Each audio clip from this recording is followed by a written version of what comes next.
5월 27일 목요일 출애굽기 22장 16절부터 31절까지의 말씀입니다. 탐욕으로 다른 사람의 것을 도둑질함으로 십계명을 범하고 결과적으로 타인의 소유에도 손해를 입혔다면 하나님 앞에서 회개할 뿐 아니라 피해를 준 사람에게도 당연히 배상해야 합니다. 삭개오가 예수님을 만났을 때 보였던 진정한 회개는 배상의 책임을 지려는 데서 증명되었습니다. 예수님의 구원 선언에 감격한 삭개오는 자신의 재산 절반을 가난한 자를 위해 내놓았을 뿐 아니라 남의 것을 빼앗은 것이 드러나면 4배로 갚겠다고 맹세했습니다. 이스라엘의 율례를 묵상하면서 율례의 정신을 알아가고 하나님의 의도와 동시에 하나님의 성품을 발견하는 것이 중요합니다. 깨달아 아는 은혜가 저와 여러분에게 가득 임하시기를 예수님의 이름으로 축복합니다. 아멘. 16절, 17절 말씀을 함께 읽어볼까요? 정혼하지 않은 처녀를 유혹해 잠자리를 함께 했다면 반드시 값을 치르고 아내로 삼아야 할 것이다. 만약 그 아버지가 딸 주기를 거절하더라도 여전히 처녀의 값을 치러야 한다. 아멘. 훔친 물건에 대한 율례로 시작된 말씀은 훔친 마음에 관한 규례로 막을 내립니다.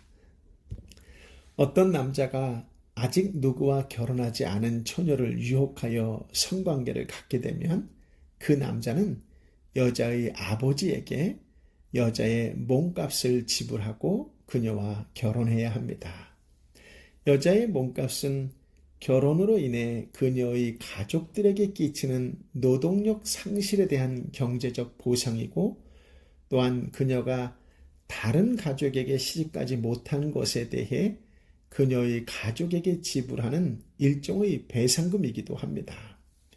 설령 그녀의 아버지가 그 남자와의 결혼을 반대한다고 해도 그 남자는 자신의 잘못된 행동에 대한 벌로 신부의 몸값에 해당하는 돈을 지불해야만 합니다.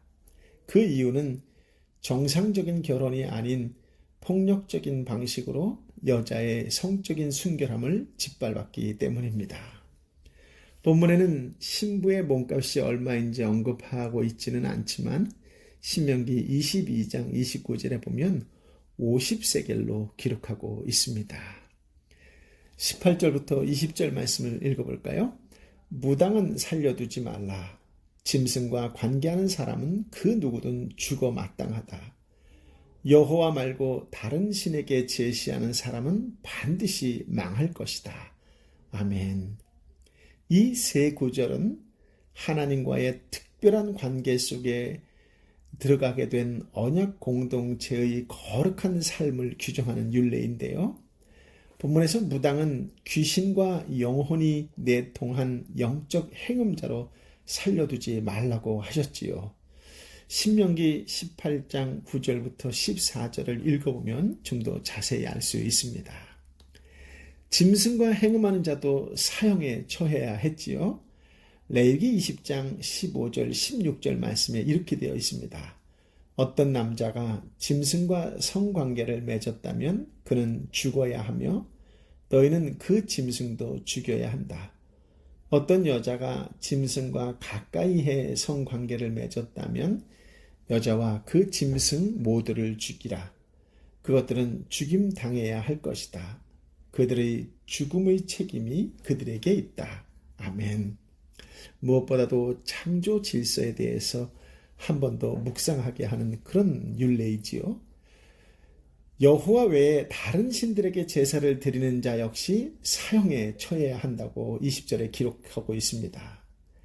십계명에서 우상 숭배를 금했던 것이 이제 구체화되어 다른 신들에게 제물을 드리는 것을 금하는 것으로 표현되고 있습니다. 우상 숭배자에 대한 처벌이 망하는 것으로 규정하고 있는데요. 이 망하는 것이라고 하는 동사에서 파견된 명사가 진멸이라고 하는 단어입니다. 사람이 진멸을 당하는 경우에는 보통 단순히 그의 생명이 끝나는 것, 생명이 거두어지는 것으로 그치는 것이 아닙니다. 이 진멸할 때에는 생명뿐만 아니라 그가 소유하던 모든 것이 함께 파괴되는 것을 말합니다. 그러므로 이 율법은 단순히 사람만 죽이는 것이 아니라 그의 모든 소유도 함께 파괴하라고 지시하는 것이지요. 그렇습니다. 주님의 백성은 일편단심 하나님만 바라보며 거룩한 백성으로 살아가기 위해 최선을 다해야 할 것입니다. 21절부터 23절 말씀을 함께 읽어볼까요? 이방 사람을 학대하거나 억압하지 말라. 너희도 이집트 땅에서 이방 사람이었다. 과부나 고아를 이용해 먹지 말라. 어떤 식으로든 너희가 그렇게 하면 그들이 내게 부르짖을 것이고 내가 반드시 그들의 부르짖는 소리를 들을 것이다. 아멘. 사회적 약자와 관련된 율례들이지요. 수직적인 차원에서 볼 때 철저하게 하나님을 중심으로 하는 거룩한 언약 공동체를 이루어야 하는 이스라엘 백성은 이제 수평적인 차원에서 자기들과 더불어 살아가는 이방인, 나그네와 과부 및 고아 등의 사회적인 약자를 압제하거나 괴롭혀서는 안 됩니다. 그 이유는 무엇보다도 이스라엘 사람들도 한때 이집트에서 이방 사람이었기 때문이지요. 이방 나그네의 서러움을 누구보다 잘 아는 이스라엘 백성들이 결코 그들 중에 거하는 궁핍한 나그네들을 멸시해서는 안 될 것입니다. 과부나 고아를 이용해 먹지 말라고 했잖아요. 괴롭혀서도 안 된다는 말이지요. 과부나 고아를 이용하고 괴롭히지 말아야 할 이유는 과부와 고아가 하나님께 부르짖으면 들을 것이기 때문입니다. 마치 이스라엘 백성들이 바로의 압제 아래서 부르짖었을 때 들으셨던 것처럼 하시겠다는 뜻이지요. 하나님 백성은 하나님의 은혜를 머리로 기억하는 대신 삶으로 표현해야 합니다. 24절 읽어볼까요? 내가 진노가 끓어올라 너희를 칼로 죽일 것이다. 그러면 너희 아내는 과부가 되고 너희 자식은 고아가 될 것이다. 아멘. 그렇습니다. 하나님은 역전의 하나님이십니다. 어제의 약자를 오늘의 강자로, 오늘의 강자를 내일의 약자로 만드실 수 있습니다.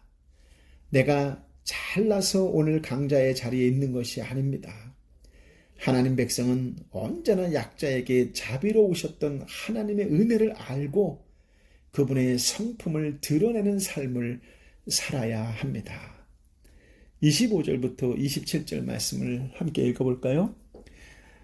너가 너의 곁에 있는 가난한 내 백성 가운데 누구에게 돈을 꿔 주었다면 너는 그에게 빚쟁이가 되지 말고 이자도 받지 마라. 너가 만약 담보물로 너의 이웃의 외투를 가져왔다면 해가 지기 전에 돌려주어라. 그 외투는 그에게 있어 몸을 가릴 만한 하나밖에 없는 옷이니 그가 무엇을 덮고 자겠느냐. 그리하여 그가 나에게 부르짖으면 내가 들을 것이다. 나는 자비롭기 때문이다. 아멘. 25절은 은행 거래나 상거래 상황이 아니라 개인이 가난한 형제에게 돈을 빌려주는 상황입니다. 이럴 때는 빚쟁이처럼 혹은 채권자처럼 굴지 말고 이자도 받지 말라라고 하셨습니다. 하나님의 가족이라는 정신을 반영해서 이윤을 남기려 하지 않아야 한다라는 뜻이지요. 심지어 외투, 겉옷을 담보로 잡더라도 해가 지기 전에 돌려주라고 하셨습니다.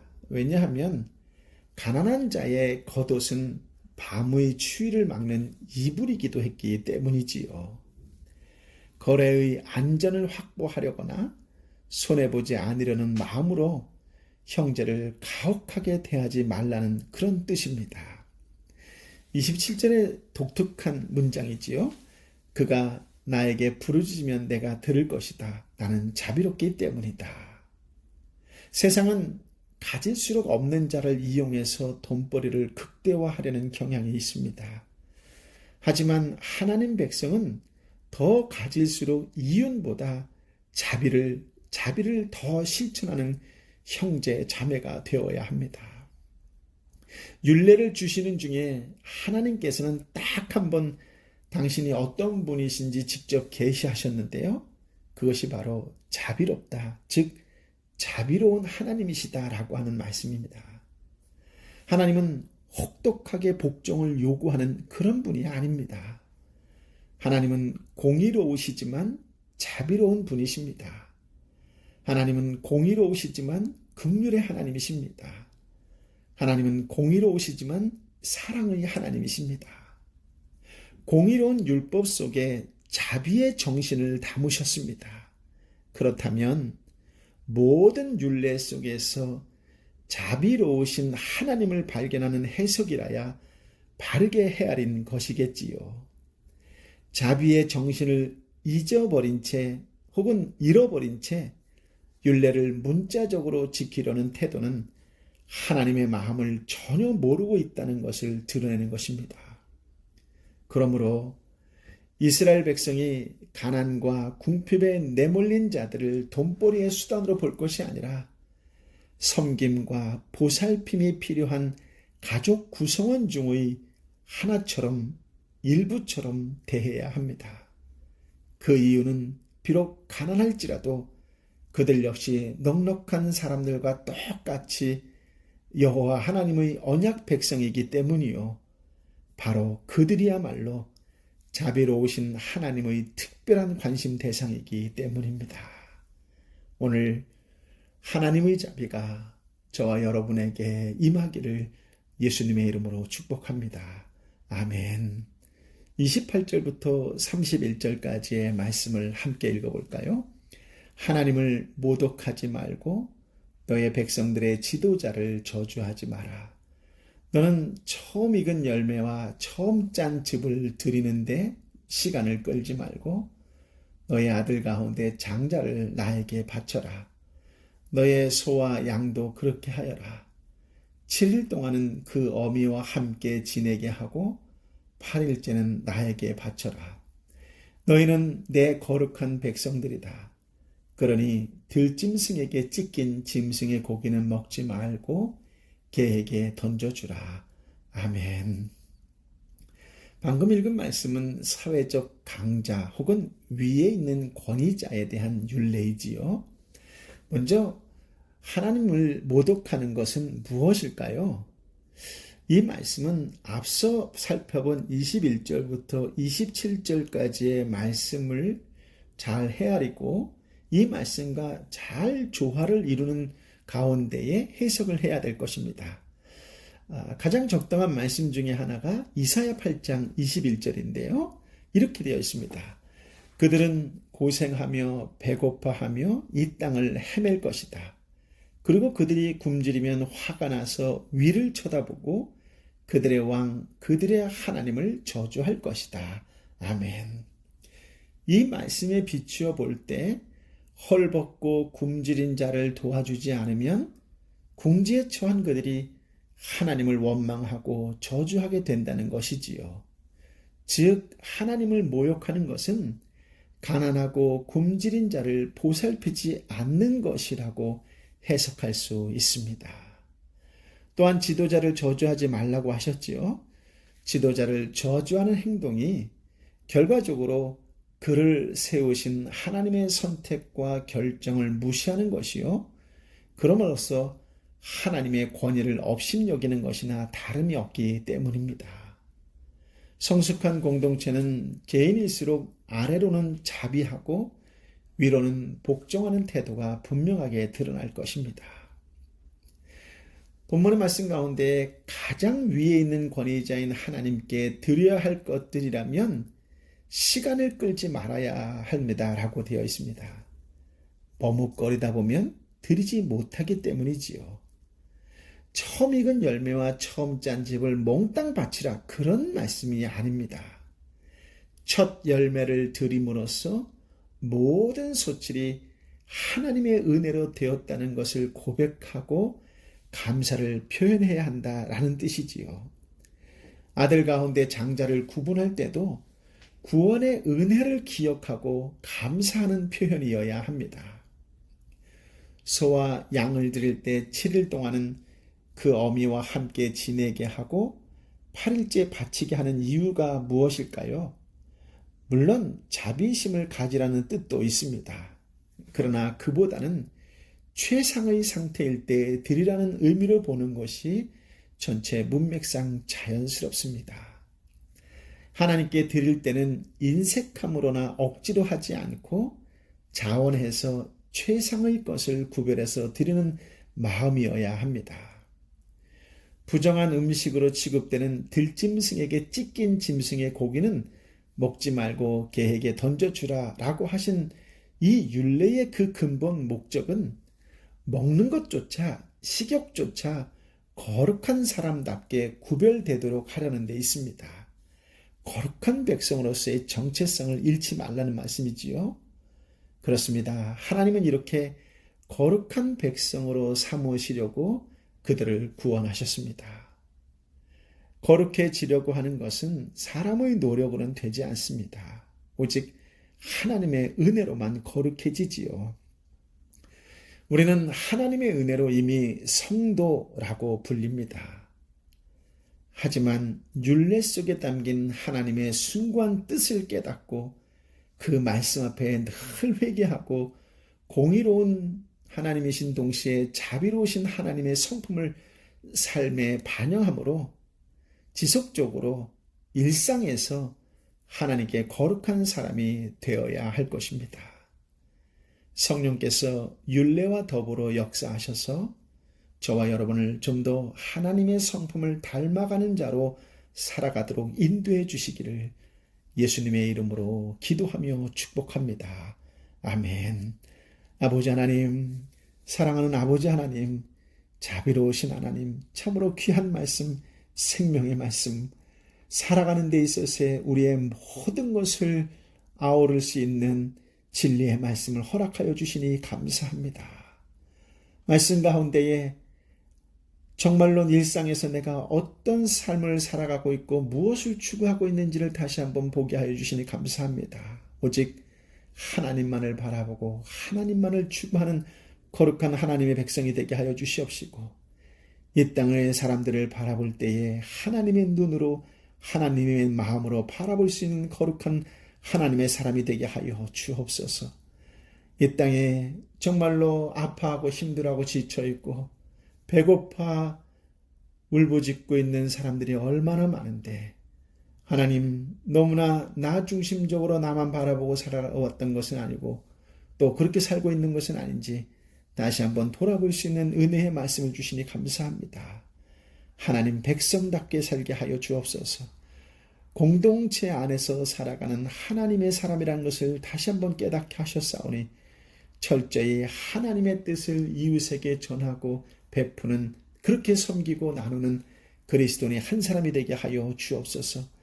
가난하고 굶주린 자를 보살피는 것이야말로 하나님께서 우리에게 주신 정의의 기본인 줄 믿습니다.